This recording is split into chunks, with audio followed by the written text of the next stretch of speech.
Hello and welcome to the channel.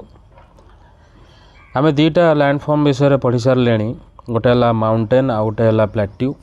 बर्तमान आम जा लास्ट को जोटा कि थर्ड लास्ट लैंडफॉर्म जाना है planes. Plains are landforms that have an extensive flat or gently undulating surface. They don't have any large hills or deep valleys. They are generally not more than 300 meters above sea level. तेणु planes होची गोटे landform जोटा कि एकदम flat थिबो, कोठी केमती टिके जेंटल सरफेस टिके अंडुलेटिंग थिबो कि नले प्राय फ्लैट। एथरे कौन सी बड़ बड़ हिल्स नथिबो कि डीप वैली नथिबो बुझे तो। तेणु से प्रायतः केते ना 300 मीटर सी लेवल टू ऊपर को 300 मीटर रे ही रहिबे, ताठू ऊपर को जीवेनी। बहुत ताठू ऊपर को हो गले कौन हो से तो हिल बा माउंटेन हो ना प्लेट्यू हो प्लेन्स हो रहिबो। Flood plains are one type of plains formed by rivers originating in mountain ranges, where they collect particles of rock, sand and silt called sediments. तेणु जो फ्लड प्लेन्स गुड़ा रहा, फ्लड प्लेन्स क्या कह ना जो प्लेन्स गुड़ा रहा से रिभर द्वारा से प्लेन हो। आगुरी माउंटेन रेंजेस गुड़े थी कि धीरे धीरे से जगार फ्लड होका बन्या होका से जगह गुड़ा को से कलेक्ट करिकी आगुरु रिभर ताको धरिकी आसथिबो से पत्थर से सैंड से सिल्ट एगुड़ा सब गदा करिवो। आ ये जहाँ को एठी गदा करिवो ताको कहा जाए सेडिमेंट्स। तेणु तले आणिकी जितले एकाठी करिकी गोटे जगह पकई चलला आउ वाटर काम होची एकदम प्लेन करदेव, सब सामान करदेव। तेणु सी ताको सामान करदेव, तो सामान करदेवा द्वारा एटा प्लेन पलटि गला। Where the rivers deposit them making the soil very fertile. तेणु से जगार रिवर जिते बड़े एत सब जिनस आणिकी से जगार रखुची ताको सॉइल रे बहुत गुड़े जिनस से सॉइल रे मिसिकी आसथिबो। केते जीवजंतुंकर हाड़ मांस सब मिसिथिबो, केते पत्र पत्र गछ गुड़ाकर से रिमेन्स मिसिथिबो। तो यही सब जिनस गुड़ा सब जो मिसिला से सॉइल हो गला फर्टाइल। तेणु as a result, these plains are ideal for growing crops like all kinds, and agriculture is a major economic occupation in this landform. तेणु एथरे आउ किछि मिलबनी, एथरे केवल एग्रीकल्चर ही बहुत बढ़िया हम। तेणु आम मैंने से जगह क्रॉप्स लगेले आउ ताको एग्रीकल्चर को बढ़ेले।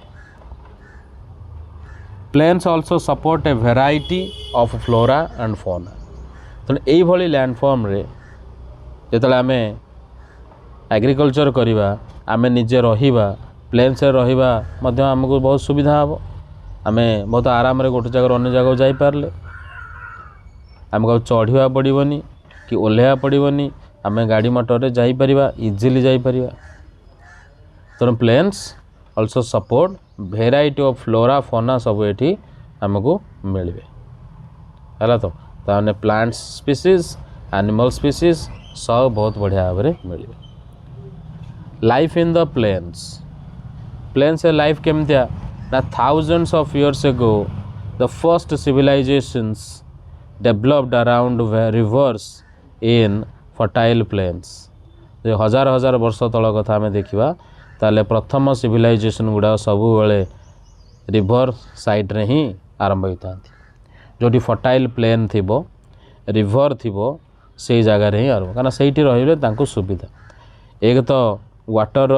अवेलेबिलिटी, दुई फर्टाइल लैंड रहा से तुम जहाँ एग्रीकल्चर करेंगे सबू हम तुम खाइबा पीवा रहा सबू प्रकार सुविधा से हो।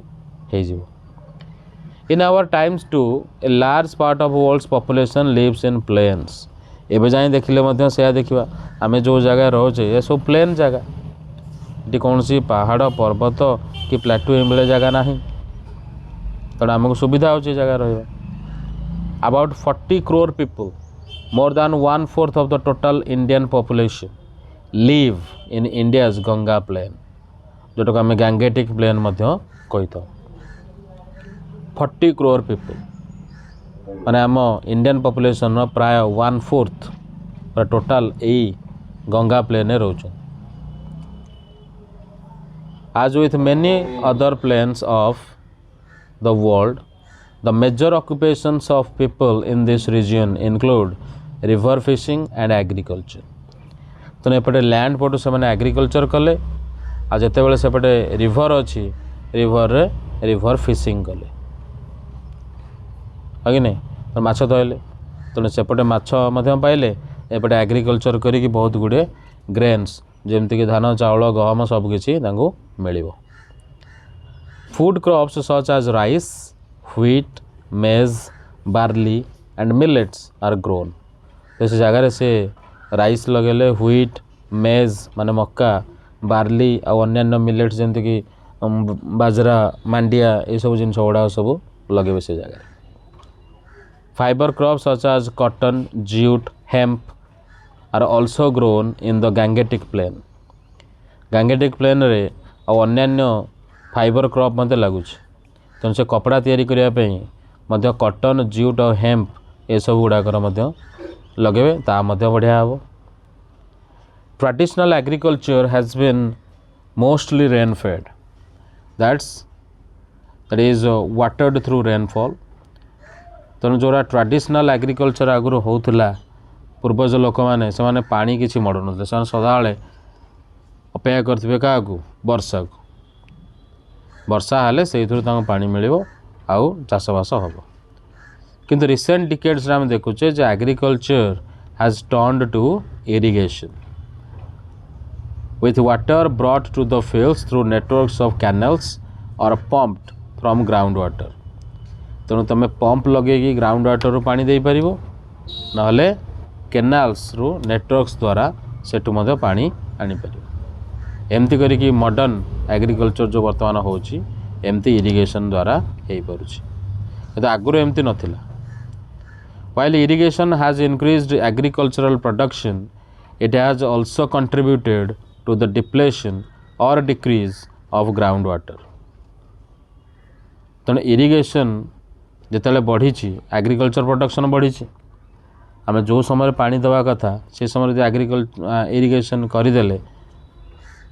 ताले प्रोडक्शन किसी अभाव है एग्रीकल्चर प्रोडक्शन बढ़ला इट हैज ऑल्सो कंट्रीब्यूटेड तेणु कंट्रीब्यूट कला कौन एपटे सीना हो गला कि सेपटे ग्राउंड वाटर कमीगला तार डिप्लेशन है this presents a challenge to the future of agriculture in the region या द्वारा बर्तमान सीना एग्रीकल्चर हो गला कि फ्यूचर रे कौन हम ता जना नहीं कारण ग्राउंड वाटर कमीगला some of the other problems affecting the Ganga plains include high population and pollution तेणु ये जो प्रोब्लेम गुड़ाक अफेक्ट है ये गंगा प्लेन्स रे ये इनक्लूड है कौन हाई पॉपुलेशन आ पॉल्यूशन द्वारा तो गंगा प्लेन रे बहुत गुड़े पॉल्यूशन देखा मिलूँ कहीं ये पॉपुलेशन बहुत बढ़ी बढ़ी जाऊँ दिन को दिन तेणु जिते पॉपुलेशन हम सेते पॉल्यूशन बढ़ो सेते इफेक्ट पड़ो प्रेशर पड़ो ग्राउंड वाटर उपरे वेदर इन माउंटेन रेंजेस और planes rivers around the world have carried immense cultural value तेणु तुम माउंटेन रेंजेस कथा नियो कि प्लेन्स कथा नियो रिवर्स सदाबले गोटे इमेंस कल्चरल वैल्यू कैरी करुछि in particular many communities have considered a rivers source and its confluence with one or two other rivers to be sacred तेणु कौन कल्चरल वैल्यू कौन से प्ले करुच्ची ना पर्टिकुलरली आम देखा गले बहुत गुड़े कम्युनिटी रे आम रिभर सोर्स को यार कन्फ्लुएंस को है तो गोटे बा दीटा रिवर को आम कौन करुचे सैक्रेड बोली मानुचे बुझल तो कन्फ्लुएंस माने होची मीटिंग पॉइंट तेणु गोटे रिवर हो बा गोटे दीटा रिवर मीटिंग पॉइंट जोटी से एकाठी ही था से जगह गुड़ाक पूजा करा होची जमती गंगा नदी है तो in India numerous festivals ceremonies rituals एड़ा सब चलुची कौटी कंडक्ट होची लोकेशन जोटी नदी थी बा दी तीन नदीर मिलन स्थल हो संगम हो बुझल तो because plains have a gentle slope river navigation is easy and supports a lot of economic activities तेणु नदी यदि रहा से जगह आहरी पुणी फायदा कौन हो लोक नेविगेट करवा इजी हो डंगा नहीं गले गोटे जगह अन्य जगह को जेहेतु एटा प्लेन नदी अच्छी तेणु बेसी स्पीड नहीं कंट्रोल करवा बहुत इजी या द्वारा से नेविगेशन कले नेविगेशन करने द्वारा गोटे जगह अन्य जगह को जिनपतर लोक बाग समस्त जीवा आसवा कले तेणु बहुत हेल्प है बुझे तेणु गोटे जगह अन्य जगह को जिनपतर सब नहीं चलले बेपार वाणिज्य कले in earlier days people also used rivers extensively to travel from one place to another तेणु आगरू लोक मैंने व्यवहार करते रिवर को बहुत व्यवहार करते जे गोटे जगार अन्य जगह को जीवाई रिवर थ्रू रे ही से जाऊले कारण लैंड सिस्टम एते इजी नथिला even today there are stretches along the Ganga where people prefer to use boats तो लोक मैंने कौन कर प्रिफर कर रिवर यूज करने गंगारे से माने जाउछंदी बोट्स द्वारा ताको इजी होची से जगह जीवाई रोड अपेक्षा तुम यदि रिवर जाऊँ से माने जो हम पिक्चर में देखी पारे तो ताको इजी होची so in this chapter we explored the three main landforms तीनटा मेन लैंडफॉर्म्स हम देखिले but its surface is very complex and experts often define a few more landforms तेणु बहुत थर एक्सपर्ट माने कहछन जे गोटे अधिका फ्यू मोर लैंडफॉर्म अच्छी one such landform is the desert से डेजर्ट को गोटे अलग लैंडफॉर्म हिसाब से नौकरी deserts are considered to be large and dry expenses of with very little precipitation तेणु लैंड डेजर्ट गुड़ा कौन बहुत बड़ आउ एकदम ड्राए थाए बहुत बड़ लैंड एकदम सुखिला किसी वर्षा वर्षा किसी नहीं इज वेरी लिटिल प्रेसिपिटेशन माने बहुत ही कम वर्षा केते कौन टी हो न हवा सहित सामान ताकर फ्लोरा और फौना बहुत unique some deserts are hot like Sahara desert in Africa एगुड़ाक और सब हॉट डेजर्ट आउ Thar desert north west of Indian subcontinent है एगुड़ा को हॉट डेजर्ट कह जाए केते गुड़े डेजर्ट को कोल्ड डेजर्ट भी कह जाए like the Gobi desert in Asia some experts also describe the Antarctica continent as a desert केते लोग तो कोल्ड डेजर्ट हिसाब से कोल्ड डेजर्ट माने कौन ना से बाली तुमको मिलनी केवल बरफ ही बरफ सब कौन से लोक रोथे जीवजंतु मतलब बहुत ही कम सेटा को सही डेजर्ट कह जाए तो गोबी डेजर्ट एशिया रे अच्छी केते गुड़े एक्सपर्ट कहते ना ना अंटार्कटिका कॉन्टिनेंट को मध्य आम डेजर्ट बोली कहवा कोल्ड डेजर्ट बोली कहवा Despite harsh living conditions, humans have adapted to most of the deserts. जेते असुविधा हेले मध्य मनीष मैंने निजक आडाप्ट कर सारे जे बहुत गुड़े डेजर्ट भितर जाने रोचंती in India communities living in the Thar desert and migrating throughout it hold rich cultural traditions such as folk songs and legends related to desert. तेणु आम ये देखा आम ताले आमर ये थार डेजर्ट भितर बहुत लोक रोचंती बहुत गुड़े कम्युनिटी रोचंती एते गरम सिचुएशन रे जोटि कि कौन वेजिटेशन नाही सेठी आमको प्रेसिपिटेशन मिलूना सेठी लोक मैंने रोचंती आ तांकर बहुत ही रिच कल्चरल ट्रेडिशन अच्छी तांकर निजर फोक सॉन्ग्स लेजेंड्स ये सब किछि अच्छी डेजर्ट को बेस करिकी से निजर लाइफ को आगू बढ़ी The diverse ways in which humans have made all landforms their home is a testimony of our adaptability and resilience. तेणु जो प्रकार रे मनीष सबू लैंडफॉर्म रे निजर घर तैयारी कर साराणी जेकोसी लैंडफॉर्म हेले से रही तार बाट काढ़ी दौची तो ये गोटे प्रकार टेस्टिमोनी बा ये गोटे सिंबल जे आमे आमर आडाप्टेबिलिटी केते स्ट्रॉन्ग आम जेको जिनस को आडाप्ट कर नौचु बहुत जल्दी आमर रेजिलियंस माने आमर हार्डवर्क मुझे the capacity to meet challenges and difficulties तेणु आमर से पाखे से कैपेसिटी अच्छी जोटा कि जिते डिफिकल्टी और चैलेंजेस हेल्ले आम ताको मीट कर नौचु है तो so the 5 Tinais of ancient Tamil Sangam poetry are 5 landscapes associated with certain specific deities, lifestyles, moods and emotions. तेणु 5टा जिनस आमर अच्छी तिनाई बोली कह जोटा कि लैंडस्केप सहित कनेक्टेड ये जो पोएट्री रही तमिल संगम पोएट्री ए दिखाई 5टा लैंडस्केप 5टा स्पेसिफिक डिटीज बा लाइफस्टाइल सहित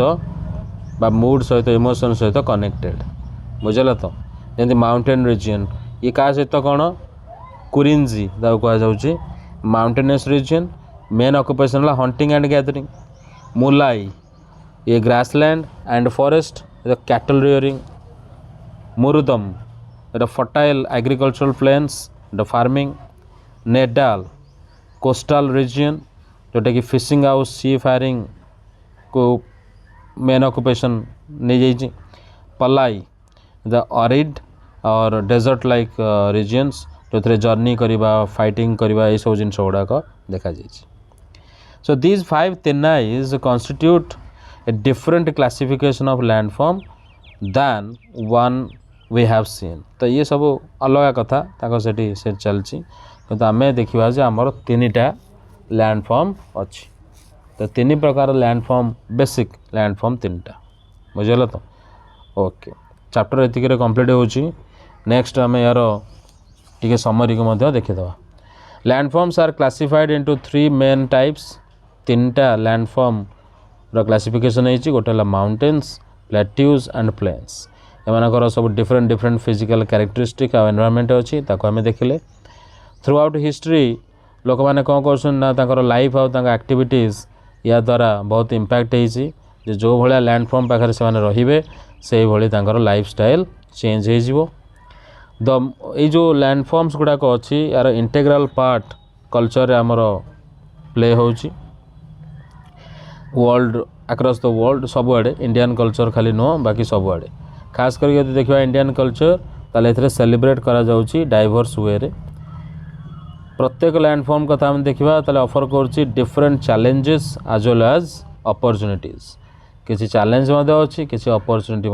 एथरे रही सब लैंडफॉर्म रे ता मध्य आमे देखिले यार क्वेश्चन आंसर नोट्स और किसी इंपोर्टेंट टर्म्स मध्य आमे या भितरे प्रोवाइड कराई ताको मध्य तुम मैंने देखिबो ठीक है ओके वेरी गुड।